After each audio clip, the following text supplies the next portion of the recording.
Welcome in, ladies and gentlemen, to the Air Raid Hour. My name is Steve Mathis. You can find me on Twitter at Judge Mathis, joined as always by my co-host Dave Tilton. You can find him on Twitter at Tilt Money. Together, we are the Bills guys, and this is the Air Raid Hour presented by the Cover One Sports Network. And it's always good to come in here and despite how ugly the win might have been, or at least the first half of the win might have been, it's always fun to come in here and not only celebrate a Bills win, 29-13 or to 15 over the Atlanta Falcons. It is also fun when you clinch a playoff spot, and the Buffalo Bills have now clinched a playoff spot in 4 of the last 5 years after a 17-year playoff drought. A win versus the Jets, we are AFC champions, or a loss against the Jets, with a Patriots also losing to the Dolphins, and we also win the AFC East. But we would rather just win it on our own next week at home against the New York Jets. But before we get into playoff seeding, before we get into our first round opponent odds, how are you feeling about the Buffalo Bills 4 out of 5 years clinching a playoff berth? I mean, it's incredible. And like you mentioned, it took a little while for the Bills to get going yesterday. And the feeling sort of around this organization, around this team has changed quite a bit. 4 out of 5 years in the playoffs. The Bills shoot themselves in the foot in that game early yesterday, and my mind didn't automatically go to, oh my God, like if we don't have the lead going into the half, like this game, like we're not going to win. Like we need every ball to bounce our way. Like the Bills are now an organization and a team that can overcome adversity, whether it's through roster building, whether it's through salary cap, whether it's through on the field adversity, right? Like they have gotten to that point now where they've earned that from us as fans and as like people who talk about the team. The feeling is so different, and like all the credit in the world obviously goes to Bean and McDermott on that aspect as far as the culture change. But 4 out of 5 years, you don't make the playoffs without the right mix of guys as well on the roster. And we know the Bills have had some talented players on teams during the drought era, but they never really had that unit of a team that kind of meshed well to the point where they were able to kind of get that right mix of coaching and play on the field. And now they have it in 4 out of 5 years. Man, it's awesome. It's an awesome feeling. Yeah, we got a couple people coming in. Eric B saying, finally found you guys. Glad to see you're still at it. Thank you, Eric, for joining us here on the Cover One Sports Network. If you guys like what you are seeing here, like what you're hearing here, make sure to click the like button, the subscribe button, and share. David Kane coming in saying, let's go Bills. He says he can't wait for draft talk, but the way the Bills are playing, and maybe it'll be a while before we really get into the nuts and the bolts of draft talk. And Chris S., I really like this one, says, hey, savor this time with Josh Allen. We will always be playoff caliber. And yes, after a 17-year playoff drought, it's always fun, or it's never take what's going on right now for granted. And let me ask you this question, because I love that comment from Chris, says savor this time, right? Because have Bills fans maybe swung too far the other way in some cases, where like it was used to be like this doom and gloom, and now it's like, are we getting to a point where there's, I'm not saying everyone, but is it now to the point where there's like a heavy portion of this fan base and sort of content creator community that maybe has swung the other way and are a little bit too nitpicky about every little thing and every little player that, or every little play that goes wrong? Like I feel like that we have gotten to that point. That might have been me yesterday. I was according to some people, I didn't think I was being overreaction central, but a lot of people were my mentions yesterday on the Air Raid account saying I was overreacting during Josh Allen throwing 3 picks and 4 plays. I got a little hot under the collar for a little bit there on Twitter. But you know what? I don't think I've seen, I mean, obviously you see it. I mean, and you see it from people everywhere, but I don't think I've seen a vast majority of people. I think a vast majority of people are kind of where Chris is at. They're like 4 out of 5 years, like after a 17-year playoff drought. I think a lot of people are sort of on that side of it where they're just happy to be along for this ride right now. And Yeah. obviously the expectations changed this off season, and it Yes. went from playoff caliber to championship caliber. So I think with those expectations shifting comes obviously a different reaction from people when the Buffalo Bills don't play well. A lot of people were like, oh, the Buffalo Bills are going to win 14, 15 games this year. They're going to be the number one seed in the AFC. They're going to have home field throughout the playoffs. Like, that was the expectation for a lot of people. And it didn't exactly swing that way. You Yep. know, 4 yards in Tennessee and, having a pulse in Jacksonville, and we're the 1 seed right now. Things didn't exactly swing our way. We didn't exactly play the best football all season long. And we're going to get into some of the details about some of our wins and some of our losses this year in a little bit when we talk about, our team heading into the playoffs. But we're in the playoffs. Charles G comes in, says survive in advance. Like, we're in the playoffs and we're getting hot at the right time. This is a football team that is rolling at the right time, even if some of the opponents are, Carolina and Atlanta and next week, hopefully the New York Jets, even though those are our opponents, still a confidence booster. You still get the momentum rolling. Things start to click. And that will carry over even when we're playing tougher opponents like New England last week and like what we're going to see in the playoffs. Speaking of playoffs, we got the playoff seeding odds. This is from our man, Bradley Gelber. We're going to get to John right after I talk about this real quick. Playoff seeding odds from the New York Times, and our man Bradley Gelber retweeted it. The Buffalo Bills have a 0% chance at the 1 seed, so they will be playing wild card weekend. They have a 13% chance at the 2 seed, a 42% chance at the 3 seed, a 37% chance at the 4 seed, less than a 1% shot at the 5 seed, a 2% shot at the 6 seed, or a 6% shot at the 7 seed. So if they beat the Jets, in all likelihood, they are going to be probably the 3 or the 4 seed, depending on how the Bengals and the Chiefs do. And then who are our first round opponents going to be? The odds from playoffstatus.com and Sal Capaccio: Pats 33%, Colts 28%, Raiders 27%, Chargers 7%, Chiefs 3%, Steelers 1%, Bengals, Titans, Ravens less than 1%. So that's to be expected once we get past the New York Jets this week, and hopefully we carry that momentum. They almost beat the Tampa Bay Buccaneers, so it's not going to be easy. That's not a team that's going to go down easy, especially with Robert Saleh wanting to carry some momentum into his first off season as head coach there. But before we get into anything else, we got a super chat here from John DeMarshy. He says 15-14 Atlanta on the Buffalo 25 after the Josh interception. Ed Oliver tackle for loss, tackle for a loss of 3 on first down. Ed Oliver sack for 5-yard loss on second down. Ed Oliver, a pass breakup on third down punt. Biggest series of the game, and 91 showed out. Rousseau strip sack, Ryan Bates, Singletary, let's go. That was actually something that I wanted to highlight later in that show. And on top of that drive, that defensive drive, I think setting the tone for the second half and helping carry the Bills to victory. After that Josh Allen third interception, you had that drive from the defense, and then the next drive from the Buffalo Bills offense, 11 plays, 10 carries, touchdown. 10 of the 11 plays on the next drive were runs, whether they were quarterback runs or Devin Singletary. So 2 tone-setting drives after that Josh Allen interception. So, yeah, we're right there with you, John. Buffalo Bills are getting hot at the right time. But going back, first-round opponent odds. Patriots, Colts, Raiders look like the most likely scenario. Are you one of those people who are like, I don't care who we're playing, or do you have like a preference on who you want to play this week?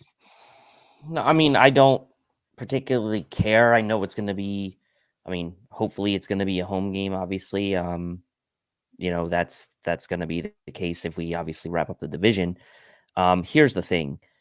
You look at 2 of those 3 teams and you say, okay, the Colts and the Pats are, to me, the 2 teams clearly that you would, if you had the choice, not want to play, right? You'd rather play the Raiders, I think, if you were the Bills, although the Raiders are a bit of a Jekyll and Hyde team too. They just went out and beat the Colts, right? So like the Raiders aren't going to be a pushover either. They can run the ball with Josh Jacobs. They have Hunter Renfrow. They should be getting Darren Waller back.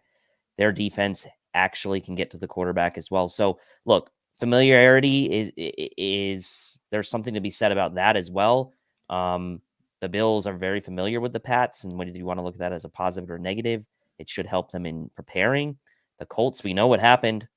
We know what happened against the Colts. So, there's going to be an element of underdog mentality for the Bills there. Should they end up facing the Colts, knowing what the Colts did to them this year. And we know this team has really, in a lot of cases, performed well when they've been kind of the underdog or have felt like they've been slighted in any way. But on purely on paper, yeah, you'd want to see the Raiders. Now, look, at the end of the day, what I'd like to see, I'd love to see like that someone like the Colts and the Chiefs match up in the first round, get one of those teams out in the first round.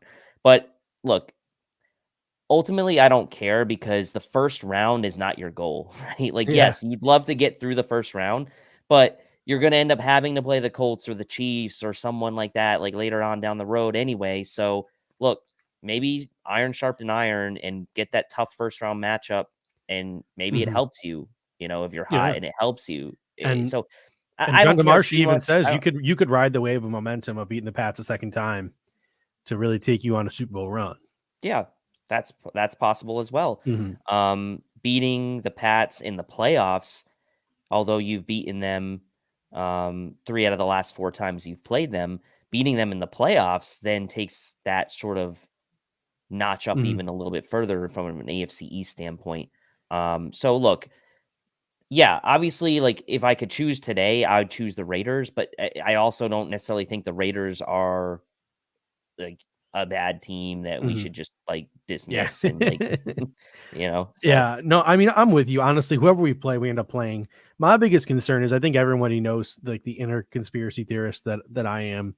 And my biggest fear is if we play the Patriots, is that the NFL is going to want the Patriots to continue to advance, to drive that Tampa Bay versus New England narrative. And I'm just fearful that we're not going to have the NFL officials on our side if we play the New England Patriots. So I'd rather play anyone but New England. I'd rather let someone else get them in the first round. But that's just my inner conspiracy theorist coming out. There. I don't actually fear the match. I think the Buffalo Bills match up decently well. You saw that the only reason they beat us in Orchard Park is because of the weather and because we couldn't convert in the red zone. And then you saw what happened the next game when the weather wasn't as bad and the Buffalo Bills were converting in the red zone. You saw the way the Buffalo Bills were able to take apart the New England Patriots. But I mean, they were big mad. And the Buffalo Bills were big talkers after that game. And the New England Patriots came out, and I know it's the Jacksonville Jaguars who we lost to, but who have since lost Urban Meyer, and that team was just giving up. But they kicked the shit out of that team last week. Like they showed how pissed off they were. So it'll be really super interesting to see if that carries over into the Miami game as well. Because if New England comes in after curb stomping 2 teams, that's also something to be fearful for as well. Because they're going to be out for blood when they come into Orchard Park, if they end up coming into Orchard Park in a 4-5 matchup there. But the one statistic that I saw, and this was shared by Josh Norris of, I think he's still with Roto World, NBC Sports. Each of the last 17 Bills wins have been by 10 plus points, which is an NFL record. We are 0-5 this year in 1-score games. I know that fourth quarter Josh used to be a thing. So things are going to tighten up in the playoffs. What are your thoughts about this Buffalo Bills team being 0-5 in these close games this year? And it gets back to the adversity thing, right? I mean, last year down the stretch, the Bills really didn't have a ton of adversity. They were really blowing out teams, other than maybe the first half of that Steelers game late in the year where they weren't really getting it together. But this year they faced a lot of adversity. And to me, I think I kind of look at it this way. Yes, you've lost a lot of 1-score games and your losses have been that way. But how are you playing the last stretch of the season, to me, is really what I'm going to focus on more than anything. We know that come playoff time, it's unlikely that they're going to beat teams by double digits every week, right? Like it's just the teams are better. The teams are good. Like, yes, you might beat a team by 10, who knows? But I feel like the Bills have faced more adversity this year than they did last year heading into the playoffs. And I think that's the mindset they're going to have. I don't think they're going to worry too much about the fact that they haven't really won any 1-score games. Because you have to go back and kind of look at some of those games too and figure out like, well, really, was it coincidental that it ended up as a 1-score game? What was it circumstantial that every one of those games ended up as one score. Were the Bills really in all those games, even though they were one score games? And they really were, right, in all of them. But I would think of it more macro, right, and just say they just didn't play well though in those games. And we go back and look, and like against Jacksonville, it was a one score game. But like, do you really think that the Bills, had they won that game by like a point or two, like we would have been like so like, oh, well, we'll just dismiss that one. That was a win. Like, no big deal. Like, Yeah. move on. Like, we would have still been kind of upset with the Yeah. performance. So I think, like Randy says here, it's an anomaly. Team normally don't go 0 for in close games, and We're due. we're due, I guess. Yeah, maybe we're due. So like I said, fourth quarter Josh used to be a thing. So let's pivot now to Josh Allen in his day. But before that, we got Thomas Burke. Right as I was transitioning, Thomas Burke comes in the super chat. So Thomas Burke comes in and says, I want to dominate the Patriots, send Bill Belichick and Mac a message that they are our biatches. Bring on the Pats. I love the energy. I love, and there's John said before, like there's something to be said about just taking on this team again, not just taking them on in the regular season, but taking them on in the playoffs as well. So totally with you there, Thomas. And in order, I'm going to try to do the transition again, in order to dominate the Patriots, if we see them in the playoffs, this Josh Allen we can get. So now and talk about Josh Allen's game against the Atlanta Falcons on Sunday. He was 11 of 26 in the air for 123 yards and 3 interceptions. However, he did have 15 carries for 81 yards and 2 touchdowns.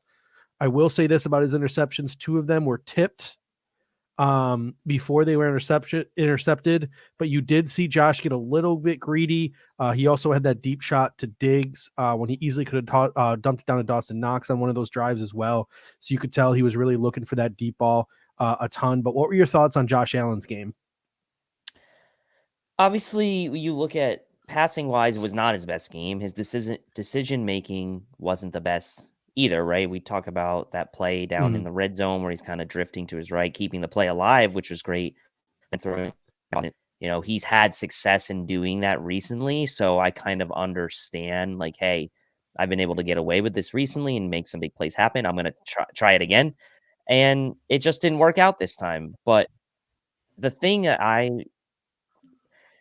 take away the most is like, it wasn't his best day, didn't have it really in the passing game, and he was still able to positively contribute to the victory, like you mentioned, with the 15 carries and the 81 yards on the ground, not to mention the 2 rushing touchdowns. So for me, what I take away from this is that we can still win on a day where Josh Allen doesn't have his best stuff, and it's not because we're relying on purely the ground game that we've kind of struggled with finding this ground game for this team all year. But Josh is able to contribute himself in a way on the ground when he doesn't have his best stuff passing. And to me, that makes him a real threat when it comes to just any game, but really in the playoffs as well, because the Bills don't necessarily have to have their best stuff to win.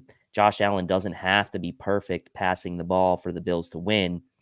I know it was the Falcons and it was an inferior opponent, but what I really liked is that he was still able to positively contribute to the victory. And it wasn't that we won in spite of Josh Allen's performance. He still aided us in the victory, even on one of his worst days, probably his worst day passing of the year. Yeah, I mean, 100%. Edward Gibson comes in and says, it seemed that Dable was trying too hard on the gimmicky plays. You had a fade to Deion Dawkins in the back corner of an end zone. I was kind of ticked at that, honestly. I really the Stephon Diggs pass as well. Josh is trying too hard, no real flow. Randy Hardman comes in and says Allen was pressing, plain and simple. He forgot the most important lesson. No losses comes in. It's only learning comes in and says when he gets distracted, he has a hard time staying present. I can agree with all of those things in regards to Josh Allen's game in the air this week. And, a couple of things here, though. Number one is, Greg Cosell was on Colin Cowherd. I believe it was after the Patriots game. I think the clip is a little bit older. And, he's talking about Josh Allen. he had a lot of good things to say about Josh Allen. Like Josh Allen does the same things Patrick Mahomes does, but when Patrick Mahomes does it, it's on our television, splattered all over our television screens for 3 weeks. When Josh Allen does things, it gets ignored. So Greg Cosell had a lot of comments like that. But one of his other comments that stuck with me was he says that the Buffalo Bills are the most QB-centric team in the National Football League. They are literally the only team, I think, in the National Football League that really, truly live and die by their quarterback. I mean, there are 5 or 6 teams that do, but Buffalo more so in a sense because of how they use Josh Allen as a runner. And, that really got to me in this game because it's like, man, the Buffalo Bills are so dependent on Josh Allen. When he gets into this mindset where it's like, I want to chuck the ball down the field, or he gets into this mindset where he's throwing interceptions, which we saw this game. He threw those 3 picks. He tried to throw the ball deep to Stephon Diggs when he had literally like 12 seconds to throw the football. And he could have just dumped it onto Dawson Knox, who could have done some things and gotten some yak. So you saw a ton of examples of Josh Allen just getting greedy in the football game. And I made the comment right before we went on that drive and right before we started running the ball down the Falcons' throats. I'm like, man, it just seems like the Buffalo Bills offense gets out of a rhythm. We don't have like a running game to fall back on, to rely on, to get back into a rhythm or to calm Josh Allen down. We can't go hand the ball off to Devin Singletary and sort of take the load off of Josh Allen to settle him down a little bit. We have to keep passing. And I made that tweet, and sure enough, right after I tweeted that, we go off and have a 11-play drive where we carry the ball 10 yards, score a touchdown, and we run the ball down their throat in the entire second half. So for the first time all year, we saw the ability for the Buffalo Bills to pivot from Josh Allen and go to something else. And that something else was, and even though Josh did contribute a ton to that running game and that rushing attack, it also was Devin Singletary, who had himself an absolute day today. So it was nice to see the Buffalo Bills have an opportunity to pivot, have an opportunity to take some of the pressure off of Josh Allen. Now, it wasn't taking all the pressure off of Josh Allen because he was still running a ton. But it was just really nice to see that. It was. And I also think that when you talk about like pivoting away from Josh Allen, like what I like about him still being involved in the game, right? Mm-hmm. Even when he's not throwing necessarily, like he's still involved in the game with those runs and still making those touchdowns, right? So like he's still present in the game. And I think maybe that's an advantage, right? Because maybe in other situations, and we talk about other situations where quarterbacks are kind of taken out of the game because they're just handing the ball off or whatever it happens to be. Mm-hmm. It was nice to see him still involved. Now, Devin Singletary had a nice game, and even Zach Moss had nice yards per carry in this game for the limited chances he had. So it was really nice to see that. I also think that the Bills maybe have found something on the offensive line that helped that. Now, again, we're going against Atlanta Falcons, who are not the most deep team on defense. I know they had the nice stat about them with the 12 straight games with a takeaway, but they're still the minus turnover differential team, and they're not great at stopping the run. So we have to take that all with a grain of salt, but it was nice to see, like I said in the pregame, the Bills should be able to dictate whatever they want to do in this game from an offensive game plan standpoint, and they ended up doing that by going to the run game and sticking with it. They had more running plays than passing plays at the end of the first half, and obviously we saw how kind of the rest of the game went after that. But like for the first half, you're kind of surprised maybe by that, and then we saw kind of how that game played out, and you're not so surprised. But to have for the Bills, a passing heavy team, to kind of come out with that type of first half line is a little surprising. And then obviously it snowballed from there. They came out hot in the first quarter. And just a couple of last things on Josh Allen's day here. I was initially like kind of upset at the first interception, even though it was tipped, where he tried to really just at first I thought he was throwing to Cole Beasley, who was triple covered. But a lot of people pointed out that the ball was probably going to Stephon Diggs in the back corner, who kind of came open at the last second. I was really upset by that interception. I thought Josh Allen was getting greedy. I tweeted it when it happened. I'm like, Josh got greedy. But listening to the Cover One postgame show last night, Tom Sett made a great point. He's like, listen, Josh Allen, we ooh and ah when Josh Allen makes those throws that nobody else can make, but then we get mad at him when he tries to make the throw that no one else can make. Exactly. I mean, the ball got tipped, et cetera, et cetera. You have to live with it. You have to live with it. And Greg Vorse had a great tweet last night, or it might have been this afternoon too. Good quarterbacks take those shots down the field, and you're going to need a quarterback who's willing to take shots down the field. If you want to make it to, if you want to make it anywhere in the playoffs, you're not going to really make it anywhere in the playoffs with a dink and dunk quarterback. And Greg pointed out, if you look at the top 10 leaders in the NFL in interceptions, all the good ones are up there minus Aaron Rodgers. Stafford's up there, Brady's up there. All the good quarterbacks have thrown nearing double-digit interceptions this year. Sans, obviously Aaron Rodgers is just an absolute freaking freak. Yeah. And you look at it too, another stat from Pro Football Focus. Here's another stat that really kind of surprised me. Most drop passes in the end zone too. So Josh Allen's got 5 less touchdowns through 16 games than he had last year, but he's had 7 touchdowns that were dropped. According to Pro Football Focus, that's the second most in the league behind Brady, Stafford, behind Brady, and then he's tied with Stafford, and then Tannehill behind him with 6. And Stephon Diggs had a big drop in this game in the end zone. Obviously, the Buffalo Bills were able to convert and score the touchdown, but just a weird day in terms of the passing offense. Gabriel Davis was good with his 3 catches for 40 yards, that nice toe tap. Perfect wide receiver, I think, for Josh Allen. I'm pumped to be able to watch him for years and years and continue to grow his relationship with Josh Allen. But just a weird day and all around for the passing game. Weird day for the passing game. It started out good too. That's the weird thing. Like, what was Josh? He was like 6 for his first 9 or something like that, and then it just went completely away. I mean, he threaded that nice pass in early to Davis in between 2 defenders. It was like the one time Mark Sanchez actually gave him credit for something on the broadcast. And then it just kind of went away from there. And look, this is going to happen, right? I mean, like you said, you mentioned what Greg Vorse said, we have to live with these things. This is who Josh is. And more times than not, it's going to work out for him because that's just how it's happened over the last 2 years.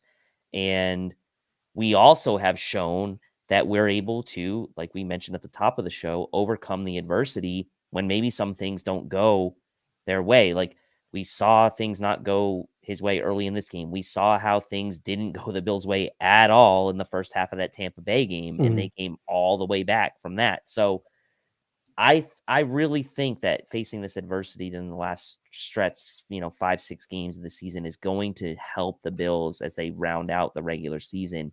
And I really think that although they don't have the same number of wins they had last year, and they're not, reeling off that 6, 7, 8 games in a row that they did last year at the end of the season, this team could still very much be just as dangerous heading into the playoffs as they were last year with Josh Allen at the helm. Yeah, we got Jessica Tennis coming in. She said the Bills have had so many weather games this year too.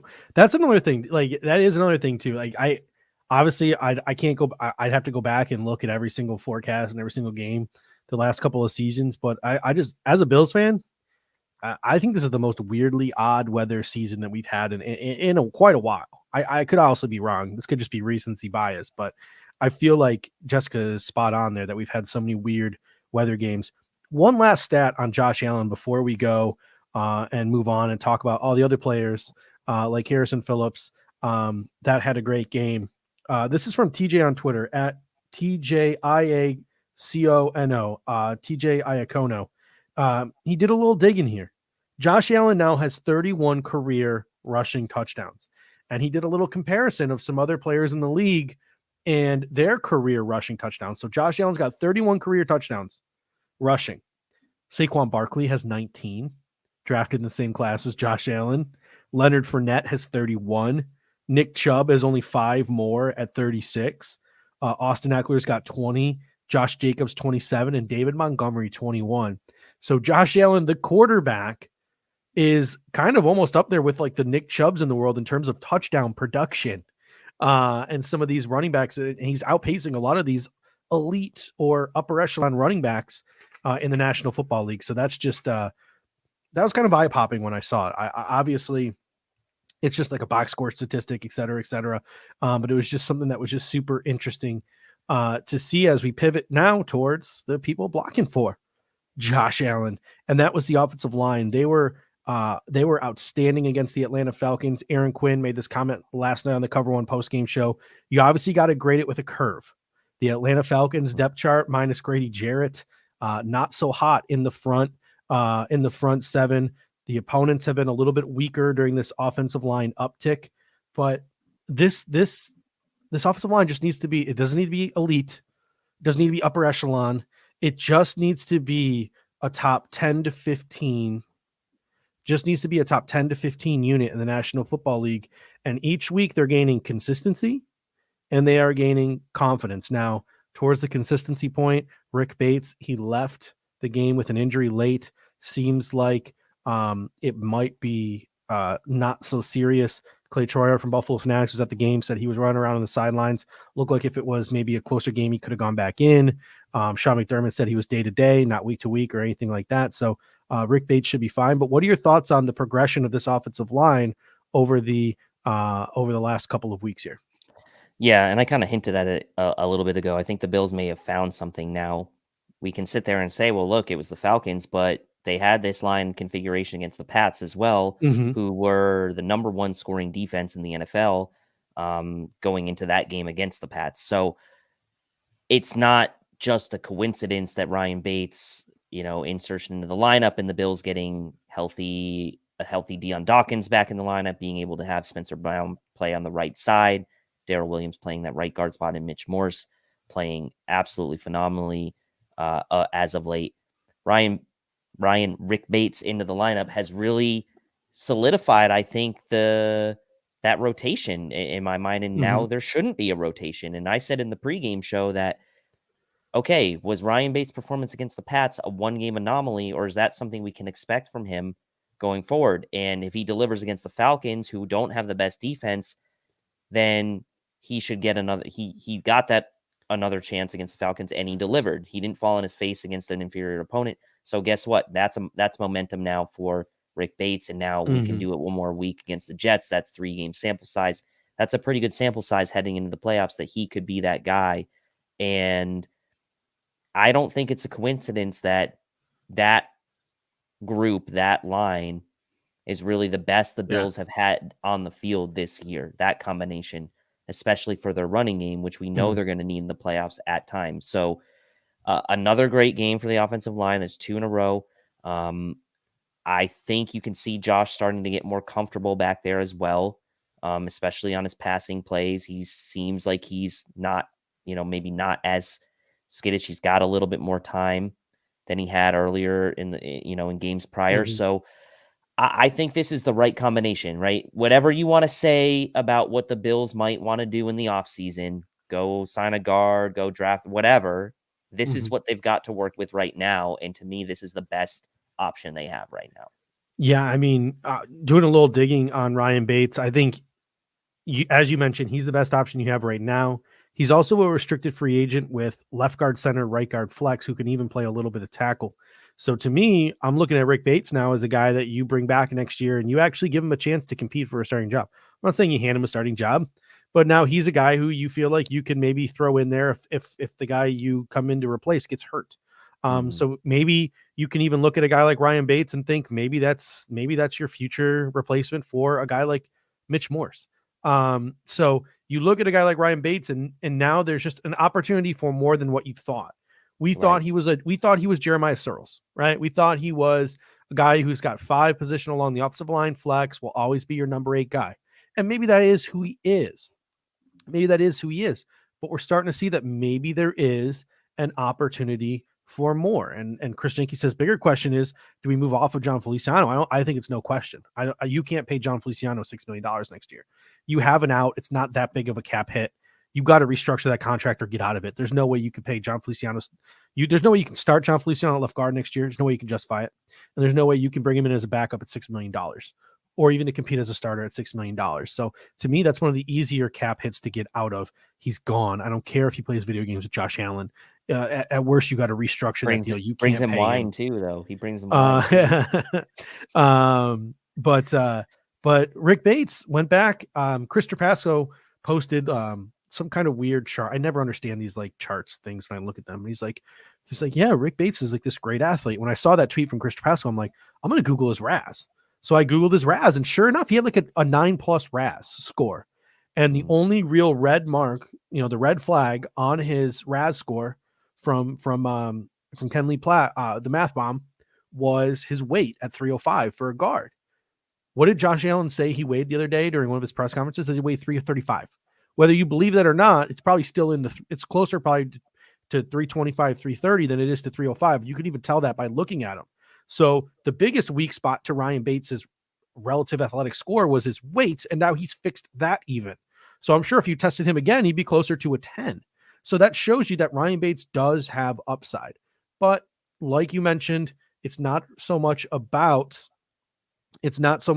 next year as much as we both like to think about those kind of things. Yeah. It's What really do you about have to work with this year? right now. And what I saw this game against the Atlanta Falcons was Josh Allen getting sacked 0 times, having all day to throw the football. The only time guys really came through was when it was designed for them to come through.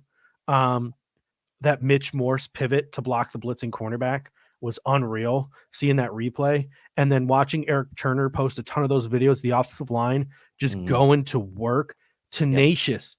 Yep. Deion Dawkins was just mauling people. Darrell Williams and Spencer Brown were starting to communicate better and realize who was letting who go by and working those stunts and doing a good job communicating with each other and picking up those things on the right side. You saw Tommy Doyle coming in on heavy sets and mauling the shit out of people as a tight end. And obviously you saw a lot of those pin and pull blocks with Mitch Morse. So you saw a lot of good things, a lot of things that can be built upon. And Roman Bobek even comes in. Reggie Gilliam had some nice blocks too. He's turning into a really good fullback for this fullback special team utility guy. Like he's turning into a really good player who's probably gonna have a place on this football team for a really long time. So again, inferior opponent in the Atlanta Falcons, but they not only did they not embarrass themselves, they fucking dominated them, which is something you want to see against an inferior opponent. So hopefully that carries over against the Jets, and then they can carry that consistency, that confidence into the postseason against better defensive lines with the likes of Chris Jones, Cam Hayward, Jeffrey Simmons. Like those are some of the names that you're going to be seeing in the postseason. So hopefully we can carry over that consistency and that confidence and get hot at the right time into that postseason. We really do. And I think that one thing I kind of thought about too is like the Bills ended up winning this game by 14 points with the 3 turnovers, right? They only took the ball away 1 time in this game. And so it shows me again that the final score is not always representative of kind of how the game went. Like 3 turnovers and the Bills still win by 14 points. Like they were losing this game at halftime. And so it's like, it's wild to me to think like you shut this team out in the second half and you end up scoring, 2 touchdowns, you get the 2-point conversion, whatever. And they bounced back well in that second half. And I think that offensive line was a huge part of it. If Josh can feel comfortable back there, if he's not feeling like he's got to run for his life as soon as the ball is snapped, or he's got to try to make something happen on his own as soon as the ball is snapped, that's going to be really beneficial for the Bills. Because like you said, there's going to be some tough matchups coming up. It's DeForest Buckner with the Colts, whether it's guys like Max Crosby with the Raiders, whether it's Chris Jones, like you said, Jeffrey Simmons. Like there's going to be some tough linemen in the playoffs, and like that's what you expect. These are playoff teams. So the Bills did what they had to do against Atlanta, what they couldn't do against Jacksonville, right? We always kind of said that before the game, like, hey, this Jacksonville game's in the back of our mind. We can't let Imagine if we started Ryan Bates that game. I wonder if we still have the issues that we did. But the point was like you can't overlook Atlanta, right? That was the point. I think in retrospect now, I really do think the Jacksonville game was more the Buffalo Bills overlooking their opponent than it was the offensive. Like the offensive line was dog shit that game. Like they were really bad. But like to me, just watching some of the other games and watching some of the slow starts, some of these like slow starts that we've gotten off to, especially in part due to the offensive line, like the Carolina game, but then and the Tampa Bay game, but then fixing it, heading into half and then in the second half. I look at that Jacksonville game. I'm like, that's just a game where we underestimated the opponent. And we just thought we could jog to victory. And I'm not even just talking about the Bills players. I'm talking about the coaching staff too. Cause like you look at Brian Daboll, it was kind of like the Pittsburgh game, the Steelers game opening the season where like he didn't pivot and try to do like what he did against the Atlanta Falcons, or he didn't put the extra tight end to chip or block. He was just like, all right, here's our 11 personnel, here's our 12 personnel. Like, we're better than you, and we're gonna eventually we'll score a touchdown, and our defense will do what our defense does, and we'll win this game. And it just never fucking happened. And it just never happened for the Buffalo Bills. So, and he says, of course they overlooked. Rainey says, of course they overlooked Jacksonville. I mean, for the longest time, I was pretty convinced that it was just the offensive line was absolute dog shit. And that's the reason why we lost that football game, was because nothing could get going offensively because of the offensive line. But just the more I think about it, the more I think it was more than just really the offensive line play in that game. And maybe I was not thinking. I just wanted to forget about the game so quickly that I wasn't thinking about it critically enough there. But the running game, speaking of the offensive line, the running game, Devin Singletary, 23 carries for 110 yards, 2 touchdowns. Even Zach Moss chipped in 5 carries, 39 yards. Already mentioned Josh Allen's day with his 2 touchdowns, 233 total rushing yards. The line, the running backs, Josh Allen, all of them, Reggie Gilliam. What I really liked about this game was, for the first time all year, they imposed their will and they set a tone. You had that drive in the second half after the Josh Allen interception, after the defense forced that punt, 11 plays, 10 carries. It wasn't like our pass game is setting up some chunk runs. It was, we're going to impose our will on you and we're going to set a tone. And that's pretty much how they treated the rest of that football game after that third Josh Allen interception. So that was my biggest takeaway. Obviously, other than Devin Singletary is RB1, at least for the remainder of this season. And I think he's making the case that he should be RB1 next season as well. We can obviously debate that in February. But what were your thoughts on the Buffalo Bills running game in this football game? I mean, 44 attempts, 233 yards on the ground, 5.3 a carry, and 4 rushing TDs. Singletary with a long of 20, Josh with a long of 16, even Zach Moss with a long of 12. So you have 3 longs there over double digits. I made a tweet. I said a tweet during the game that, I've been talking about Devin Singletary for several weeks now. He's been kind of forgotten and disrespected, not by everybody. A lot of our viewers obviously know how really efficient he had been this year. He's averaging over 5 yards a carry. He had 38 receptions as well going into this game. Now, he didn't have a catch in this game, but he had 38 receptions. Really just been the most consistent back all year for this team. And while Zach Moss did have his moments in a couple games in the middle point of the season, and Breida had flashed a little bit in that Jets game and that Saints game, Devin Singletary's really been the guy that said, hey, guys, like I've been the most consistent back all year. And by the way, he is making what we thought Zach Moss was going to be doing to other defenders in making business decisions. He is doing that this year, and he is lowering the boom on some defenders, and he is getting a lot of yards after contact, especially recently, and he is running with a different purpose, I feel like, than he did last year. And so for me, I've been very impressed with what Devin Singletary's brought to the table. And look, I'm not sitting here saying he's Alvin Kamara. I'm not sitting here saying he's Christian McCaffrey or one of these other top Aaron. I'm not saying he's one of these guys, right? I'm not saying he's Dalvin Cook or but he is good enough for this team this year. And when they need to lean on him, he has, for the most part, performed. Do people want to? There are a lot of people up there who wanted Travis Etienne. There are a lot of people out there probably still who want a better running back for this team. And I'm not going to sit here and tell you you're wrong, but I am going to say that Devin Singletary is the best back we have on this team for this year, just like Ryan Bates is probably the best left guard we have on the team for this year. And he's going to have to be the guy that gets the bulk of the totes the rest of the way. I just don't see another way around it. And Chris Janke here says, how do you feel about Singletary getting the majority of the carries instead of the committee? I think it's the best approach. 100%. He needs to get into a rhythm. At least for the rest of this year. At least for the rest of this year. He needs to be able to get into a rhythm. And you've seen that when he's gotten volume, he's gotten into a rhythm. I always kind of compared this to Jonathan Taylor last year. And I'm not saying he's Jonathan Taylor again. I'm just saying, like, Jonathan Taylor was getting like 12 carries a game early in the year last year for Indy. Nyheim Hines was getting run, others were getting run. And then when the Colts finally committed to giving Jonathan Taylor those 20 carries a game, 15, 20 carries a game, he just exploded. Mhm. And I'm not saying you got to give Devin Singletary 15, 20 carries a game, but let him be the guy. Let him get the Yeah. bulk of it, right? And that's what we saw yesterday. And he Mhm. really proved it. And just like the Buffalo, like Aaron Quinn said this on the post game show last night. He's like, the Buffalo Bills will never admit this in the press conference. They'll always talk about the committee approach and riding the hot hand, et cetera, all this different stuff. But it's like, I understand coach speak and I get all that, but like, why not just be like, Devin Singletary is our best running back right now. As long as he continues to be our best running back, he's going to get 15 to 20 carries a game. Like, what's so hard about getting up to a podium and when asked a question about your running back room saying that? Like, what's so difficult about it?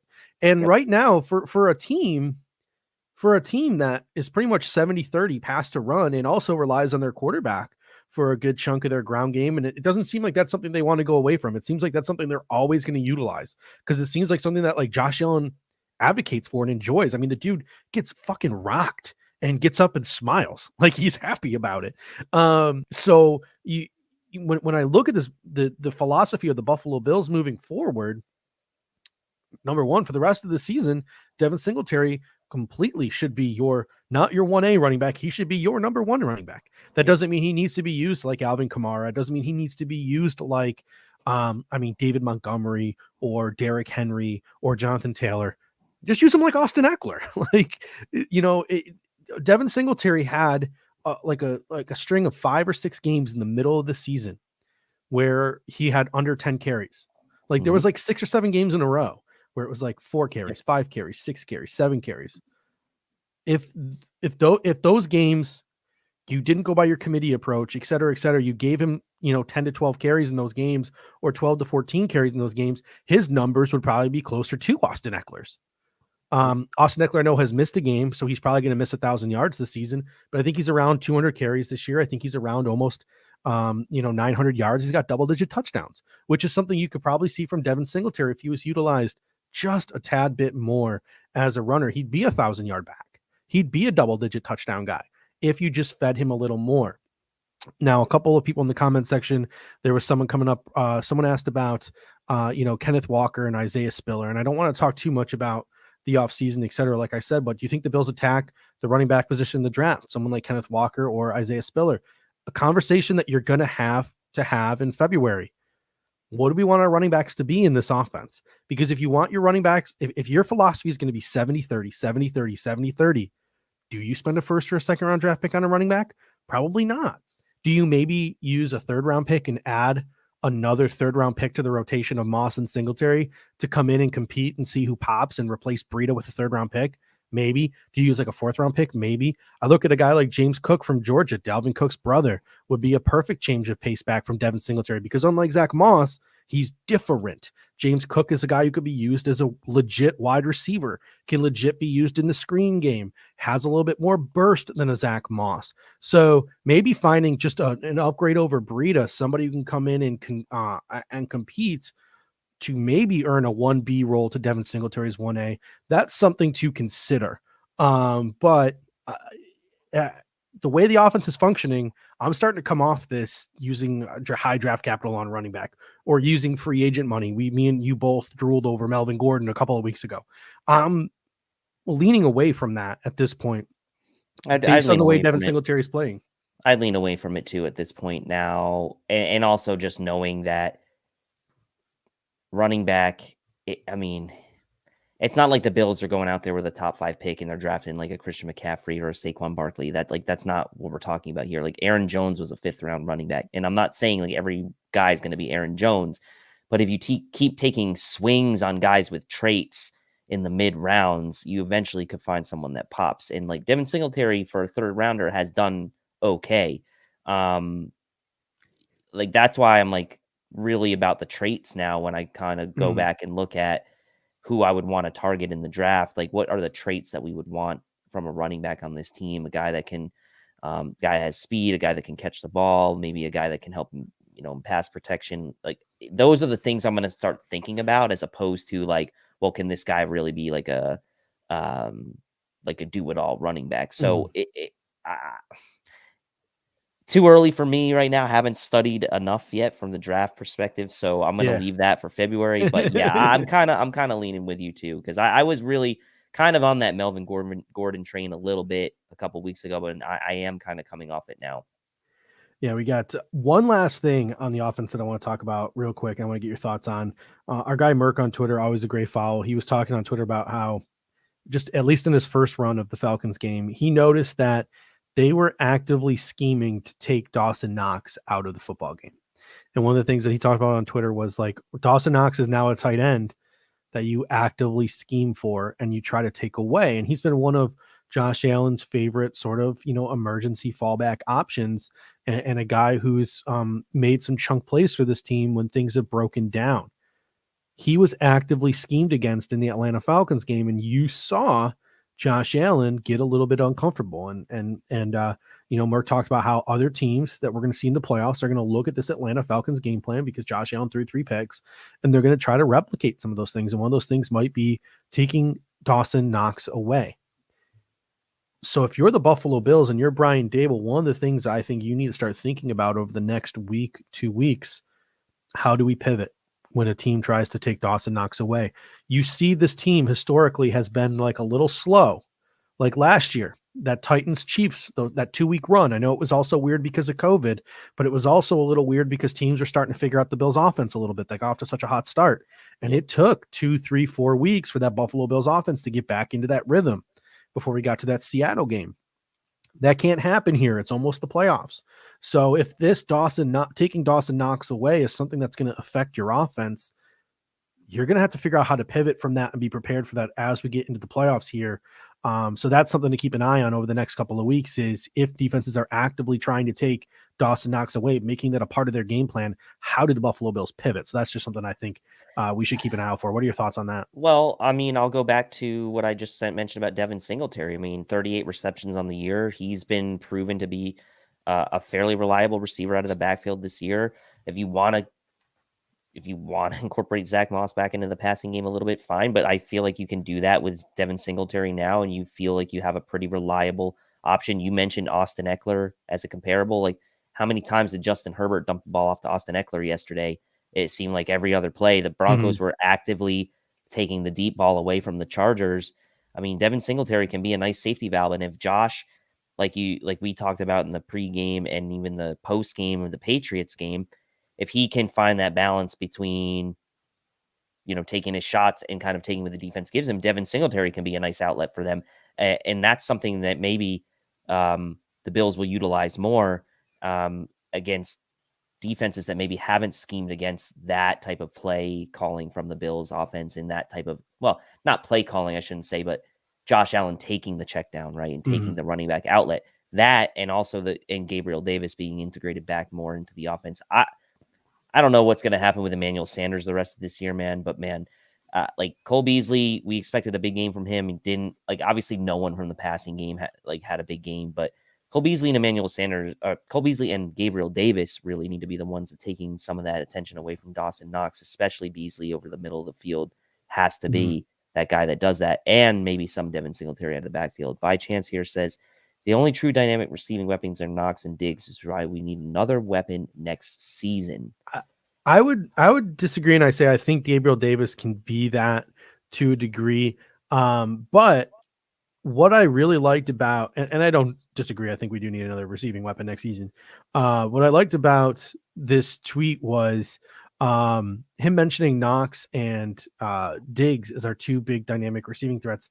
And it just kind of reminded me of a funny story. So a couple people have been sharing this over the last couple of weeks, and I'm not exactly sure the statistics, but Knox and Diggs, at least from a touchdown perspective, are doing things as like a combo, as a duo, that no receiver duo in Buffalo has done since like Eric Moulds and Peerless Price. And anyone who follows Brother Bill on Twitter, he shared a funny Instagram graphic, and it might be an early jabroni of the week to former Bills general manager Tom Donahoe, because Brother Bill shared a Instagram post it was just a graphic on Instagram, and it was like, Stephon Diggs and Dawson Knox are the first Bills receiving duo to each catch, like, I don't know, something plus touchdowns. 9 plus. 9 in a season since Eric Moulds and Peerless Price, and like Eric Moulds shared it. And then Jonas Jennings was like, man, I can't believe they broke the band up after that season, you know, blah, blah, blah, blah. And then Peerless Price came in and was like, yeah, fuck Tom Donahoe. So they were all just ragging on Tom Donahoe on Instagram. So it's kind of funny.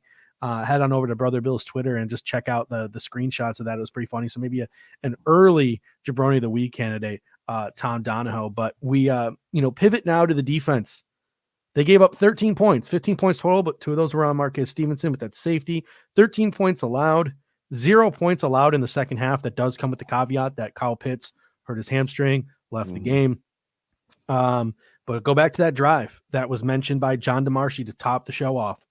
Ball at the Buffalo 25 after that Allen third interception, down 15-14 to start that third quarter. Everyone was probably really, really low at that point in the football. Fan Twitter was really low at that point, and that drive ends in a punt. They don't even get a field goal out of that drive. I thought that was odd, though, that they didn't try a field goal, honestly. I guess the wind was bad, but I don't know, Maybe. whatever. Arthur Smith, pulling out his inner Marvin Lewis. I respect it, at least from a Bills fan's perspective. 5 sacks in total. No turnovers forced, but they did force one Matt Ryan meltdown, which we will definitely get to at one point. But what were your thoughts on the Buffalo Bills defense in this game? I mean, look, there were two things that we've been talking about the last 5 or 6 games that have still been frustrating. It's giving up chunk plays on the ground, and there were a couple Mike Davis plays that were chunky. Obviously, the big Kyle Pitts play before he got injured. Dane just didn't have great coverage there, and then he wasn't able to make the tackle. Tackling and run defense, to me, are the 2 things that kind of stand out as areas that the Bills need to kind of clean up a little bit as they head into the postseason. I did think the defense obviously played overall a great game. I mean, we have it down there in the graphic. They had 5 sacks. And those 5 sacks were by 5 different players. So a lot of people got into the mix there. And that was something we had a conversation in the pregame. I thought they would be able to get to Matt Ryan. There was some discussion whether or not we would, and we ended up getting to him. 5 times, crazy. I was not expecting that. Yeah. And that was huge because a lot of people, including us, sometimes complain that we don't get enough sacks, and the pressures are what they are. But the sacks really, really can be a detriment to any offense, right? You go from a 1st and 10 to a 2nd and 17. Like, your chances are, or a 2nd and 10 to a 3rd and 17. Like, you're probably getting off the field. And one of the things we always talk about is like those frustrating 3rd down conversions. Now the Bills have been really good in 3rd down defense, but just give yourself more opportunity or more statistical probability to get off the field. And those sacks really made a big difference. And so, look, Kyle Pitts going out was huge.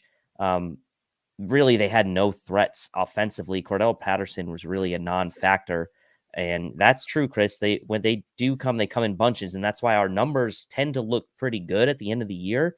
But there'll be like games where we have 5 and other games where we have like 1. So it's kind of like interesting, at least to think about it that way. But Cordell Patterson really wasn't a factor. The Bills did a good job for the most part on him.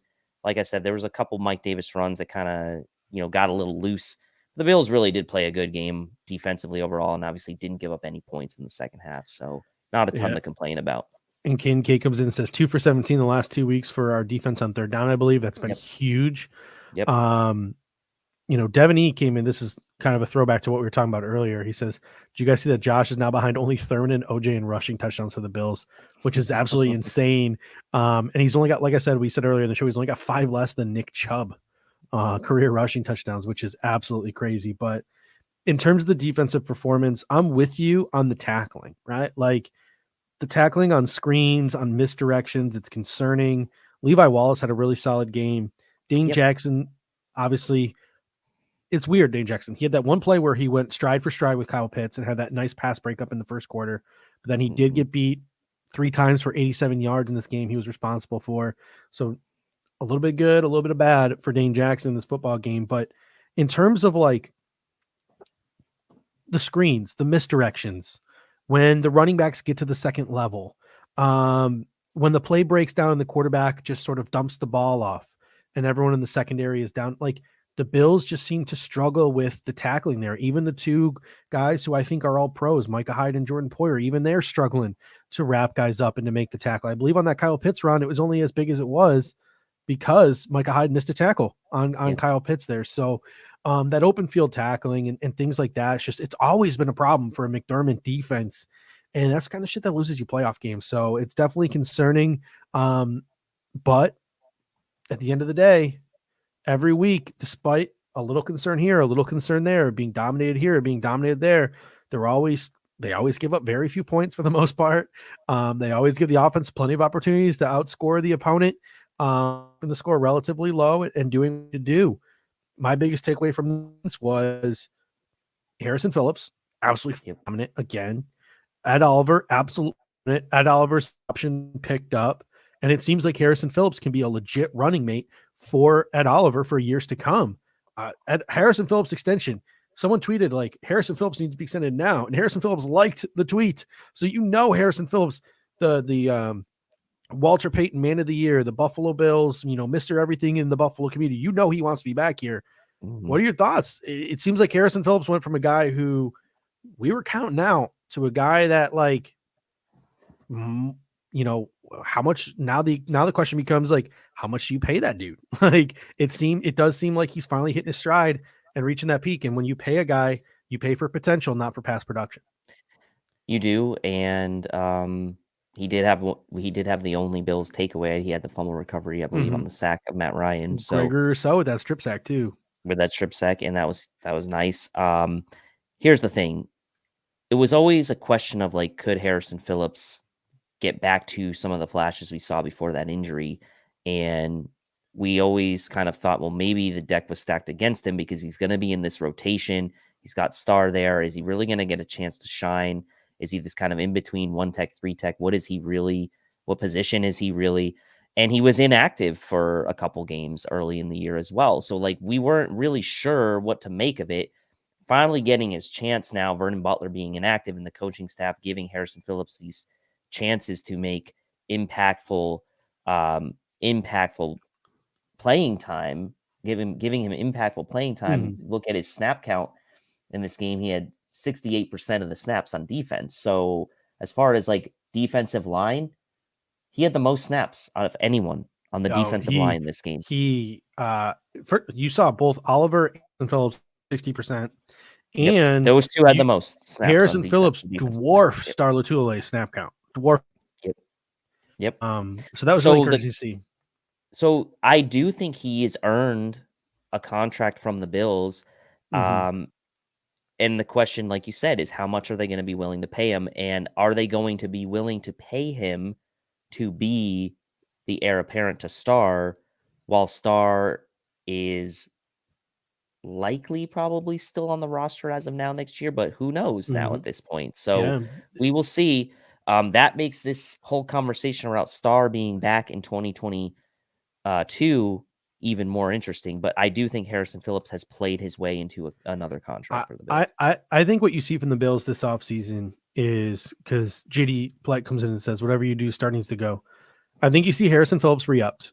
I think the Bills find a way to get him a contract. Ed Oliver gets his 5th-year option picked up.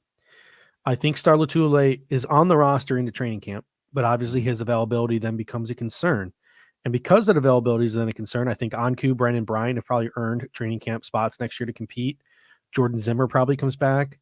And then you have the situation where it is maybe go out and sign a veteran and draft a guy in the middle rounds. And then you just have a ton of guys competing behind Harrison Phillips and Ed Oliver for those 2 or 3 spots. And if Star Lotulelei happens to not play as well as a guy we draft or, a bargain bin free agent that we sign, or even Justin Zimmer or Eli Anku continues to develop, or Brandon Bryan continues to develop, whatever it is, if Star doesn't outplay them, then Star gets cut. Because if you cut Star Lotulelei, you're going to cut him with that post July 1st designation anyway. Because the plan was always to cut him after this season. Because he opted out from COVID, his contract stretched with it. So now the big cap savings for cutting him comes after next season, which sucks. Yeah. Because this was probably the year. This was the year we wanted to get rid of him.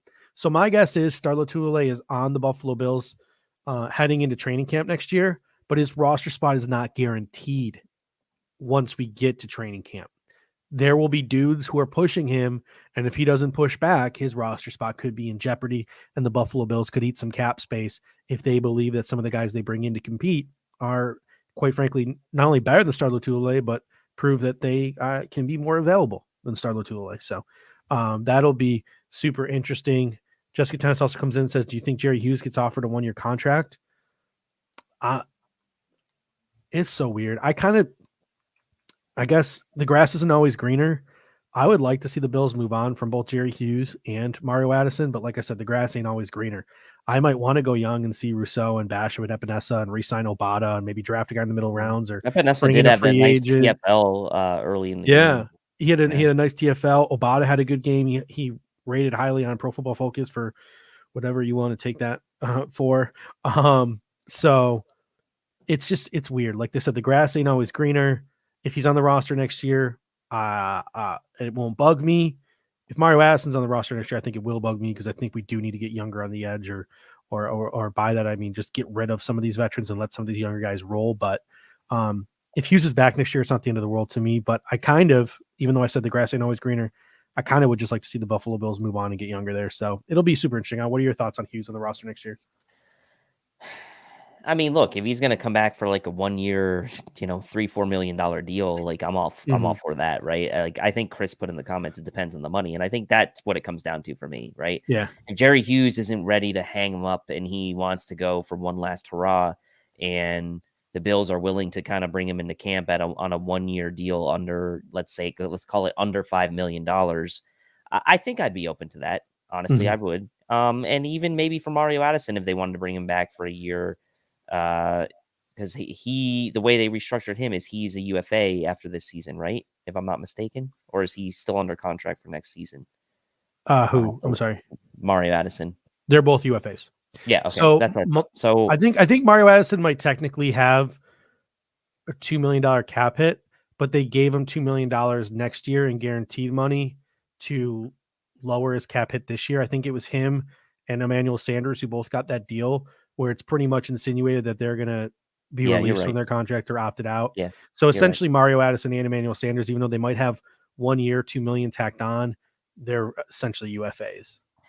Yeah. So it depends. I think it also depends on what the Bills feel like AJ Epinesa is going to bring to the table next year. I mean, he obviously had one nice TFL, but like he's been inconsistent as well. Is it because he's not getting the right playing time? Like, who knows, right? There's a lot of factors that go into that, but Rousseau is clearly going to continue to be a starter next year. What's Basham's role going to be? He was inactive for this game. What's AJ Epinesa's role going to be? I think a lot will depend on how the Bills view the roles for Basham and Epinesa going into next season as to what they may or may not do with giving Hughes or Addison like a 1 year like sweetener type deal to come back for another run. All right. Pivoting now to special teams for the second straight game in a row. I can't believe we're an hour and 8 minutes into the show and haven't mentioned this yet. No punts for the Buffalo Bills. I think Reed Ferguson tweeted. So last week after the game, Ferguson, Matt Hawk, Tyler Bass, Josh Allen, they all took a picture together to celebrate no punts. And they were wearing their white jerseys.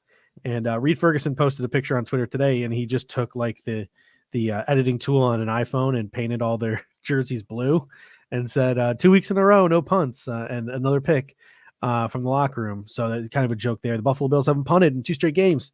So they, like us here at the Air Raid Hour, realize that Matt Hawk is a better holder than he is a punter. But one thing that isn't a joke on special teams and that is truly concerning is kick and punt returning. Marquez Stevenson fumbled that snap or fumbled that punt that led to the early Atlanta safety. He was really in his own head after the fumble. He had a second muff, even though he picked it up. And he got rocked on that one return. He got rocked on a kick return. He kind of looked like Zach Moss on some of these returns. He was just running into his blockers. I mean, this is a dude who had 3 career punt returns in college, and it showed. This past week. Real concern heading into the playoffs, correct? I think it is. And it was a mind fuck for him right after that fumble, because he was clearly not the same guy after that. He was, like you said, he was running into his own dudes on kick returns. Never really looked sure-handed with there was the one punt return where I think he bobbled it as well and kind of ran up the left sideline.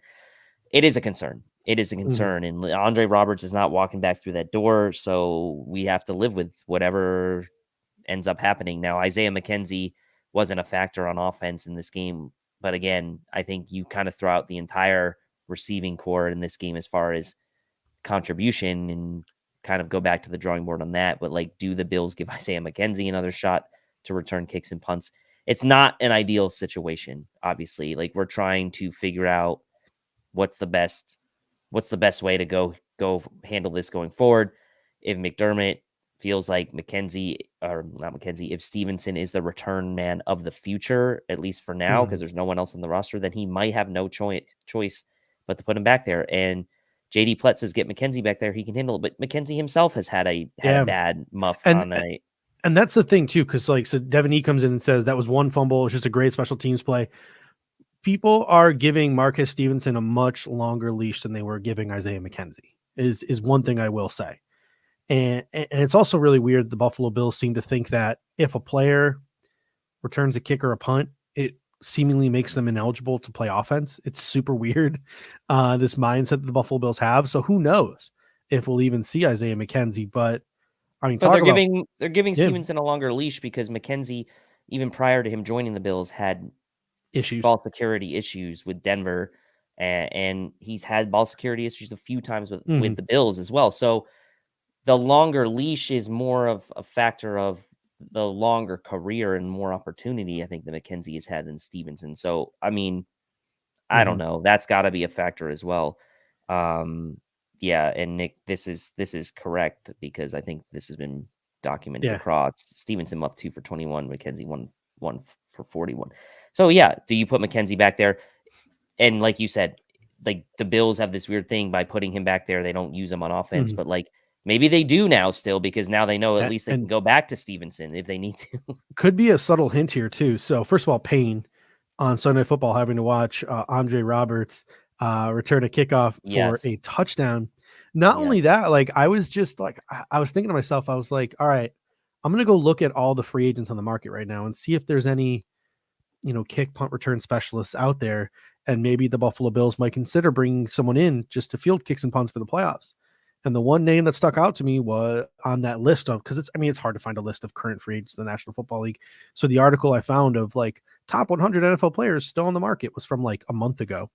And the one player I kind of zeroed in on was David Moore, the former Seattle Seahawk, who had always been like their wide receiver for kick returner, punt returner. So I Googled his name to make sure he was still a free agent. And ultimately, he had just this past week signed with the Green Bay Packers and was playing on Sunday Night Football, returning kicks and punts for the Green Bay Packers, because Amari Rodgers was on the COVID list. So super interesting. And then I guess Brandon Powell looked good lately as well. I think he returned a touchdown for the Rams, and he's available on their practice squad. I saw him returning a touchdown, so maybe he was there because of a COVID thing or what. I don't know, but I saw him return a kick return or a punt return for a touchdown. He did. So last week he did. Yeah. So I'm not sure if he's been activated or if he's still in the practice squad or whatever that situation is.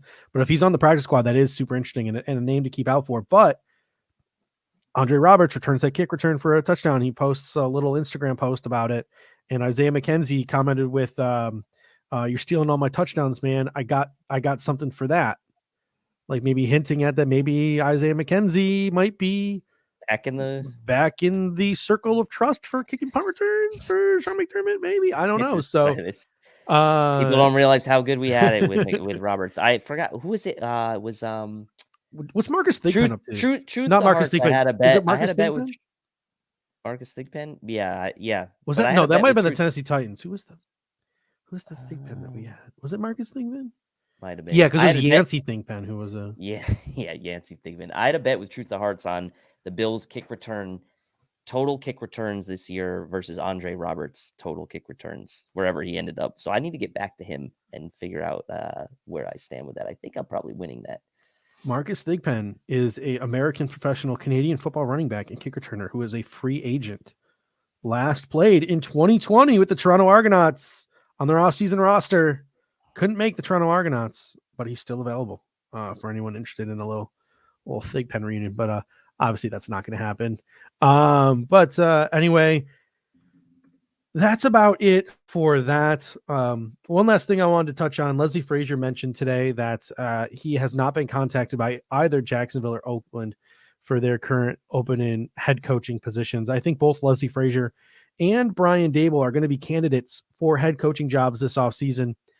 A little interesting note about Lesley Fraser and the Buffalo Bills defense. Since 2017, the Buffalo Bills are first in total defense at 317.3 yards per game.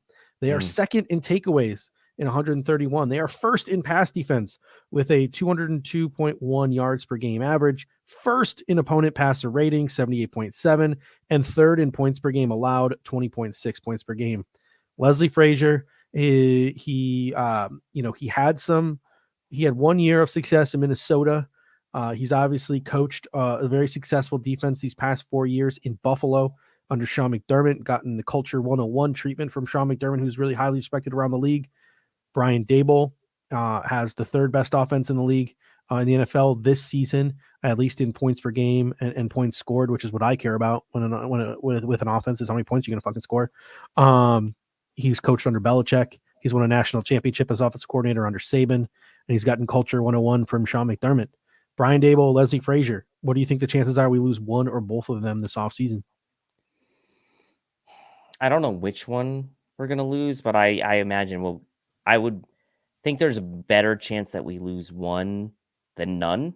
Yeah. But I think there's a better chance that we lose none than both, if that makes sense. Yeah, that makes sense. Fraser to the Bears is my guess, says Richard Rush.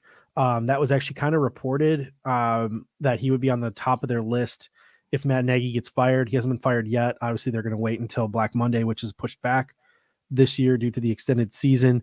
But I'll tell you what, I still think it's going to be Brian Daboll before Lesley Fraser, because I think Lesley Fraser will interview for a ton of these jobs because he deserves to be interviewed.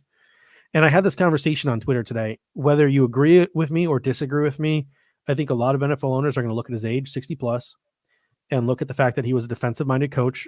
He's a defensive-minded coach playing for a defensive-minded coach. And they're going to say, yeah, that's great, but it doesn't exactly entice me.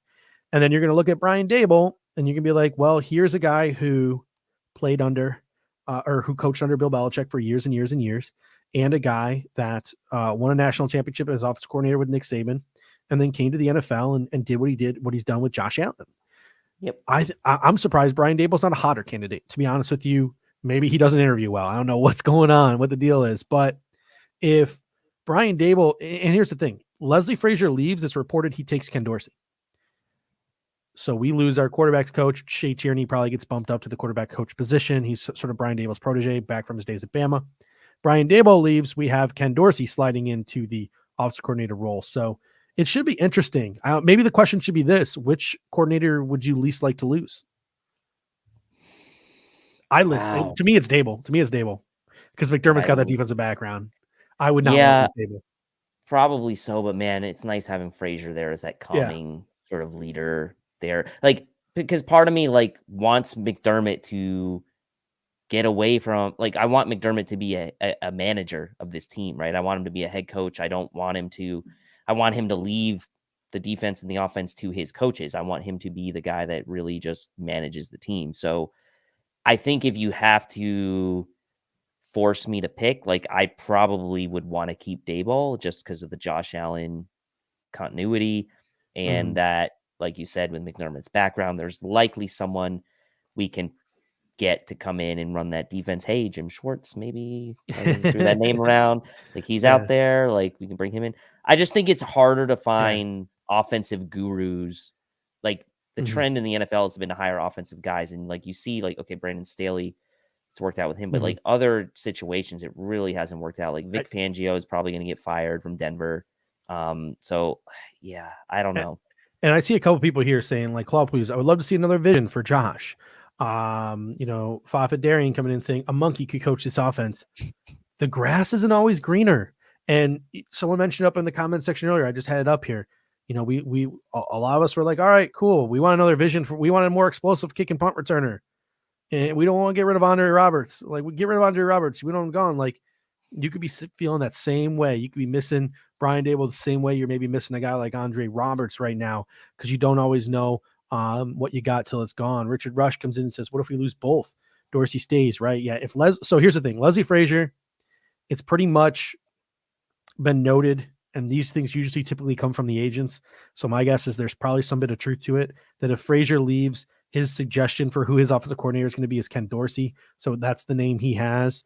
But if Brian Dable leaves and Lesley Fraser leaves and the Buffalo Bills offensive coordinator job is vacant, I think that Ken Dorsey is going to be like, sorry, Lesley, I'm going to stay here in Buffalo with Brandon Beane, the guy I know, and Sean McDermott, the guy I know, and with a quarterback named Josh Allen, who could make me an NFL head coach someday instead of whatever reclamation project you have to deal with or whatever guy you have to develop, like maybe a Justin Fields. We throw this Ken Dorsey offensive coordinator, Jim Schwartz defensive coordinator, 2022.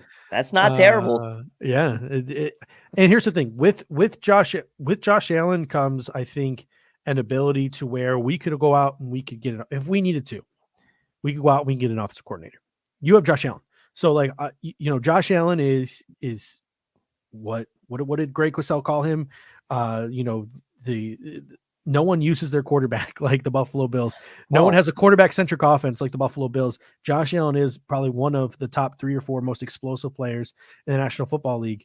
If you're Todd Monken at the University of Georgia and you were interviewing for NFL head coaching jobs a couple of years ago, and you got with Freddie Kitchens in Cleveland and sort of had some disagreements there and it fell apart, and you end up at the University of Georgia and you're about to go win a national championship at the University of Georgia, maybe a guy like Todd Monken's like, I'll leave Georgia to come to Buffalo and coach Josh Allen because maybe I could then leapfrog into an NFL head coaching job. So even if it's not Ken Dorsey, there will probably be legitimate pre-callers who are going to be lining up the door of Sean McDermott, ringing off the phone saying, I'll come coach Josh Allen. I'll come coach Josh Allen. So maybe this is the difference between the state of the franchise now versus going through the drought and having to get like people like Chan Gailey to come at it, like, or having to take a chance on Brian Dable, like take a chance, or like you have Brian Dable. In retrospect, Brian Dable was a get, like, failed offensive coordinator in the National Football League, who was always a really good position coach, who went to Alabama and won a national title. And Nick Saban just always hates his offensive coordinators, whether it's Lane Kiffin or Brian Dable. Like, there was Steve Sarkisian. Like, there was a rumor going around that like Nick Saban was going to fire Brian Dable to promote Mike Locksley. So Brian Dable just left because he was about to get fired anyway. But like, I think that was kind of bullshit. But then, obviously now they got Bill O'Brien, who might be leaving, just a whole bunch of crazy shit. But Alabama always lucks into a really good offensive coordinator, but just absolutely crazy. And yeah, like Brian B661, like, grass ain't always greener. If he does leave, I think a lot of people will start to appreciate him more than they currently do. That leads us, ladies and gentlemen, a couple more minutes here. I have a new segment that I want to sort of introduce. I think I finally found a use for this clip right here. Are we having fun yet? I think I finally found a use for that clip, and I think it could be to set up like a funniest thing that we saw on the internet this week, because there was something that we need to talk about that I saw on Twitter that was absolutely hilarious. So my funniest thing this week, and maybe you have something funny as well that you saw, was Lee Smith autographed his game jersey for John Feliciano, but as a joke, he also autographed his jockstrap. Yes, I saw that. And he took a picture of it and he sent it to John Feliciano, the picture of it on Twitter, John Feliciano. And he said, don't worry, your game jersey's on the way. And John Feliciano responds, I thought the jockstrap would be bigger. So kudos to Mongo Feliciano for that one. I don't know. Did you see anything as good as that on social media? Maybe the Matt Ryan thing could fall into this category.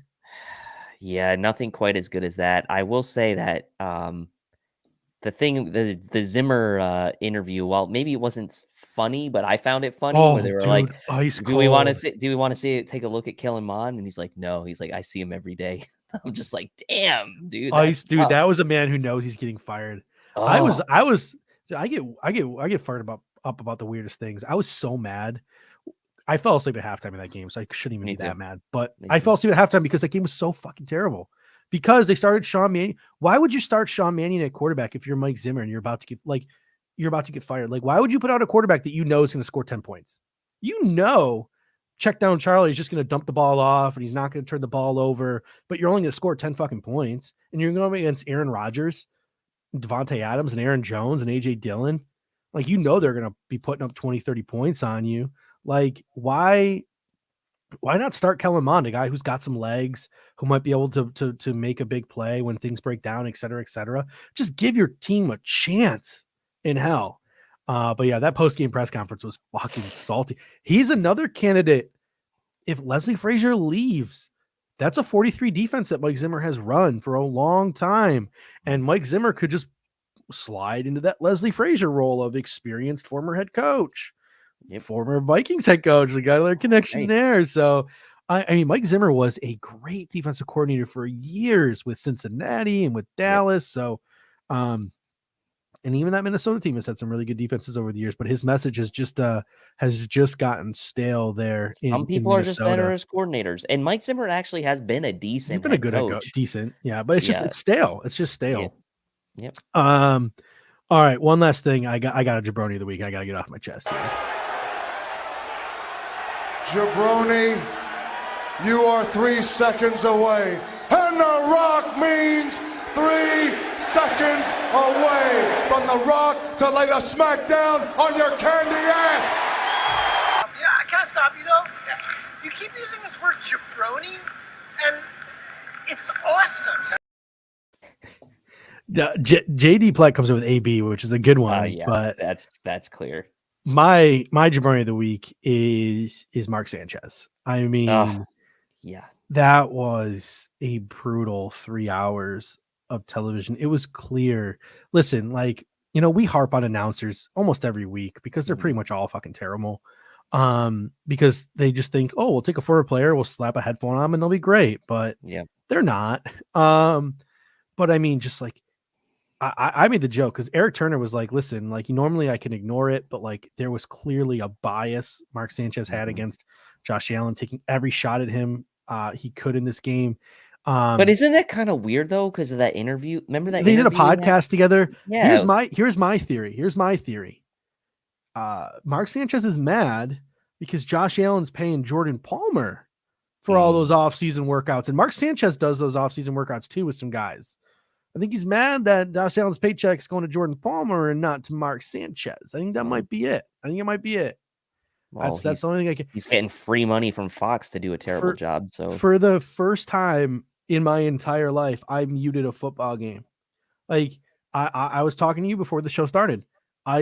Third quarter, I muted that football game and I turned on NFL Red Zone on my laptop and I listened to all the games going on, in one ear and watched the football game, on the television. I unmuted it whenever I needed to. But I was mostly paying attention to that Ravens game, that Ravens-Rams game and stuff as it came down to the wire. I couldn't listen to Mark Sanchez anymore. I literally had to turn it off. It was so brutal. But obviously AB is also a massive. What are your thoughts on that AB situation? I mean, look, I'm not going to get too much into the whole medical side of this. Everyone's so afraid. Everyone's so afraid to criticize Antonio Brown. No, because I'm going to. I'm going to, because guess what? You want to talk about, okay, people want to talk about CT. They want to talk about they want to talk about, okay, you're telling me that Antonio Brown is the only one that is suffering from that? No, like he may be, and I'm not taking that away from this as a possible, as a possible outcome or as a possible situation, but he's not the only one if that's the case. And there are plenty of other people, I would imagine, that have some early onset symptoms or situation with CTE that aren't acting a fool like he is. So I'm not a medical expert. I don't know the different stages. I don't know like how it affects certain people over other people. But like, we can't just blanket statement say like, and give him a pass that he might have some kind of like injury or trauma to his head when there are probably dozens of other players out there in the NFL and otherwise that have similar trauma and similar situations to their head that aren't acting a fool like this idiot is. So fine, like there's more nuance to it than that. I get it, but like, come on, he's just a crazy asshole. And it ain't that deep. Yeah, and then like Tom Brady even like post game trying to make. I think Tom Brady's just trying to make excuses for himself, being like, "Well, you don't, I'm there for him. You don't know what people are going through." Bullshit, Tom Brady. You are just trying to cover up for the fact that you've enabled this dude. Like you brought him into New England when he was facing rape charges, and you brought him into Tampa when he was facing rape charges. I'm a teacher of students, and I see this behavior every single day in my classroom from kids whose just parents enable them their whole lives. Like Antonio Brown is no different than some of these like kids you have issues with in school these days. I mean, this guy is facing 2 sexual assault charges, is allowed to play football. This is a guy who Bruce Arians in the offseason, who's got pre-existing conditions, was very, very open about calling players who didn't get vaccinated selfish. I'm not saying that whatever, I'm not making the commentary. I'm just saying what Bruce Arians said. And then Antonio Brown fakes a vaccination card, and you're going to continue to let him play on the football team that you're on. There was a video on Instagram, like Antonio Brown went live on Instagram Live, and he was getting checked up by a doctor. And as he was getting checked up by the doctor, he kept ripping farts while the doctor was like checking his body. And he was like giggling on Instagram Live, like making a joke of this doctor who's trying to keep a straight face and like do a medical exam on him. And he keeps ripping ass, and he's just laughing about it. Like, the guy's a fucking asshole, and he's just been enabled his entire life. And that's why, that's why you see these outbursts, because he thinks he's fucking untouchable. He thinks he can do whatever he wants because people have let him do whatever he wants for years. Your boy Lettuce comes in and says, criticize away. He's been supposedly in need of help for years. And instead he's been getting enablers. At this point, he chose to be his own clown. Dave Lewandowski comes in and says, AB had a Ricky Bobby moment. I'm on fire. Yeah, that whole situation was weird. And then like you see today, Ian Rappaport comes out and says, well, Bruce Arians told him on the sidelines he was cut because he wouldn't go back into the football game. Pat McAfee was making excuses for him today. Like, why does everyone make excuses for this dude? Like, why does everyone enable his behavior? We should just stop talking about him. NFL owners should stop consider signing him. The NFL, like, Tampa Bay hasn't cut him yet because they're looking to get out of his contract. They're like, well, maybe we can get the NFL to let us, cut him for cause and not have to pay, his money, et cetera, et cetera. That's what I'm assuming is the situation here. If the NFL lets him, that's bullshit, because again, you're just enabling people to sign him. You're enabling his behavior. It's pretty asinine at this point. Listen, mental health is no fucking joke. No joke. And if that truly is what's wrong with Antonio Brown, that's fine. But speculating that that's what's wrong with him is just as speculative as calling him an asshole. Like, really, it's and Devin, he comes in and says Skip and Shannon ripped him apart today. But one final thing I wanted to talk about before we leave, and maybe you have a different opinion on this than me. That's that Matt Ryan, Jordan Poyer thing at the end of the football game. So Matt Ryan scrambles for what he thought was a touchdown, and then Jordan Poyer sort of lowered his shoulder and went in for a hit, missed him. If he touched him, he barely touched him. And Matt Ryan got up and spiked the ball in his face and had some words and got the flag. And then it turns out, because of NFL rules, so there were people on Twitter saying that Matt Ryan scored a touchdown. He wasn't touched. By NFL rules, if you're a quarterback and you slide like you're sliding into second base or slide like you're sliding into first base, feet first, you are giving yourself up. The play is dead where you are. And he was clearly short of the goal line. And then other people are like, well, it's unfair. He thought he scored a touchdown, so he spiked the ball. He shouldn't get a taunting penalty for it. No, bullshit. He should have gotten a taunting penalty for it. It's his dumbass's own fault for not realizing. So instead of a, 4th and goal or 3rd and goal or whatever, no, 3rd and goal, it was 3rd and 15 or whatever it is. But people were also saying, and this is what I want your opinion on. People were saying that Jordan Poyer should have been penalized for lowering the shoulder and diving in on Matt Ryan. But from what I saw, Jordan Poyer barely touched Matt Ryan, and it looked like he was jumping to go over Matt Ryan, not trying to headhunt or do anything like that. So I don't understand the criticism of Jordan Poyer and people saying there should have been offsetting penalties for Jordan Poyer in the play. Am I wrong here? I don't think Jordan Poyer did anything wrong. No, I don't think so. And before I quickly comment, your boy Lettuce says, I mean, if they don't cut him, they can find him, like Deshaun talking about AB. Then They said he's done. They I mean, Arians pretty much said he's not a Buck anymore. So we'll see. Anyway, getting back to the Jordan Poyer play, the rule is, and this happened this year with Heineke, Taylor Heineke in an earlier game. It has actually been in place since 2018.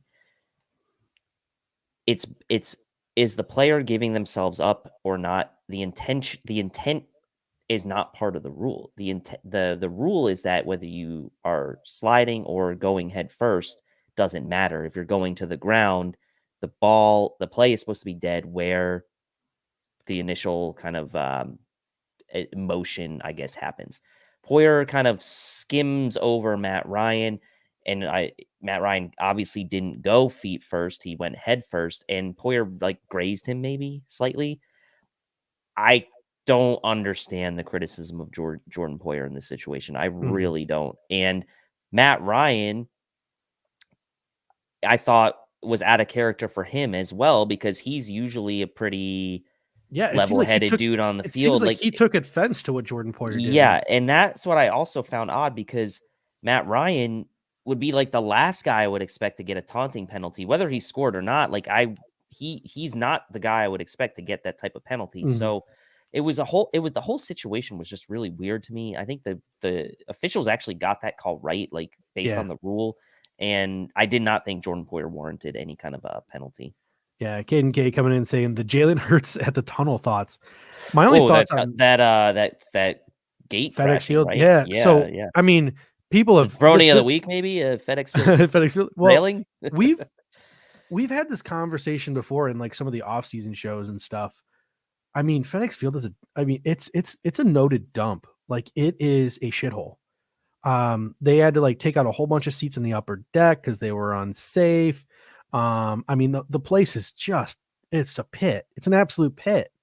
And the question is like, well, where do you put a new stadium? And obviously, like, I'm not trying to get political here, but everyone knows sort of the issues you run into and when things get political and in politics, trying to like, get things done with all of the different things stopping you. And you're in DC, the nation's capital, where it's very difficult to try to get things done and get things done in a process. But you got a terrible owner who probably shouldn't be an owner. Like, you have the National Football League, who sees all these terrible things that Dan Snyder does, sees how terrible their football field is, and still just enable him to keep doing what he's doing because he's one of the more influential owners in the league. It's absolutely crazy. Talk about enabling. The National Football League and Roger Goodell and the other owners enabling one of their fellow billionaires and Dan Snyder's is quite crazy. But that stadium's a dump. They need a new stadium. Not only do they need a new name, they need a new stadium. If Jalen Hurts got hurt on that incident, this would be getting a lot more press. Or if even one of those fans got hurt. Like, one guy you could see from the reverse angle, he goes down and he slams his head and he grabs his head immediately. Did you see the picture? Bad. Did you see the picture today about how they fixed it? No, I didn't. They zip tied it. They zip tied the gate back up. Your boy Lettuce comes in and says, FedEx Field has been spewing sewage the whole season. It was only a matter of time. It ended on the field with Eagles fans. Yeah, it's a dump. Like, it's an absolute hole. And to be that team and that market and to not have a new stadium is absolutely crazy.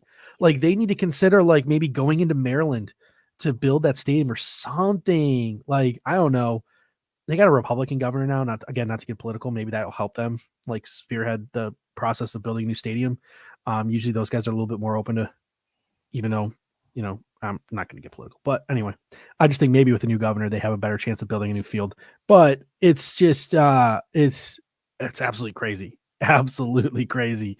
That stadium is just a hole, absolute hole. But anyway, that should do it for this evening, ladies and gentlemen. Any quick thoughts on this Jets game next week? Just same mindset you had against Atlanta. Do not take them lightly. The Jets obviously hung with Tampa Bay the entire game this past weekend. So just take care of business, win the AFC East, do what you need to do against this Jets team, put a stamp on this regular season, and let's move on to the playoffs. Yeah, I mean, to me, you're playing against a rookie quarterback in Zach Wilson. We have done things to quarterbacks all year long, not named Tom Brady. So just go in there on defense, do what you need to do on offense. We saw last game. Obviously, I think that we saw Stephon Diggs just alpha all of their corners last game.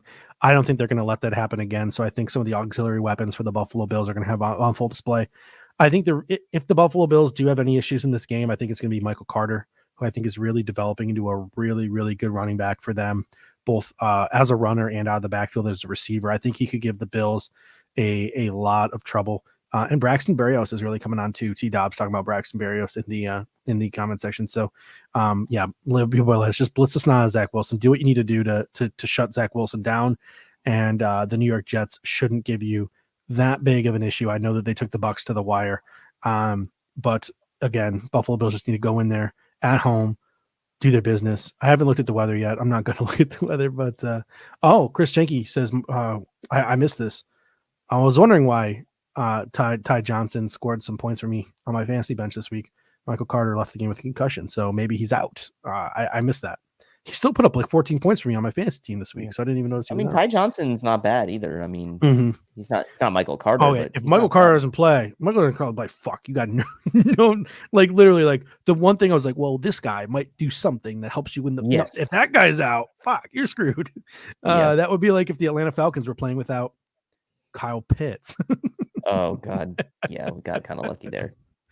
But anyway, ladies and gentlemen, until next time, Sunday pregame will be on from what 11, probably 12 to 1. No, it's a 4:25 game. Oh yeah, we'll still do it normal time. We'll do 12 to 1, and then let you guys 1. watch the 1 o'clock games, and then if anything crazy happens between 1 o'clock and the inactives list, we'll come back on maybe for 15 or 20 minutes and talk about it. But until Sunday afternoon, until Sunday at noon, ladies and gentlemen, we will see you guys. If you are watching this on replay, before we get out of here, if you're watching this on replay, we would super appreciate it. If you have any questions or comments about anything we've said, leave it in the comment section, right? And we will do our best over the course of the rest of this week to get to your comments and respond personally in the comment section. It helps us out a ton, driving this show and this broadcast up sort of the algorithms of YouTube. So if you're a fan of the show and you're watching on replay and you got something you want to share, leave it in the comment section. We'll respond to it. It really helps us out. If you're listening on audio on, Spotify or iTunes, make sure you're liking, subscribing. iTunes, it'd be great if you give us a nice 5-star and a review as well, if you appreciate the content that we are putting out here at the Air Raid Hour. And until next time, ladies and gentlemen, again, go Bills.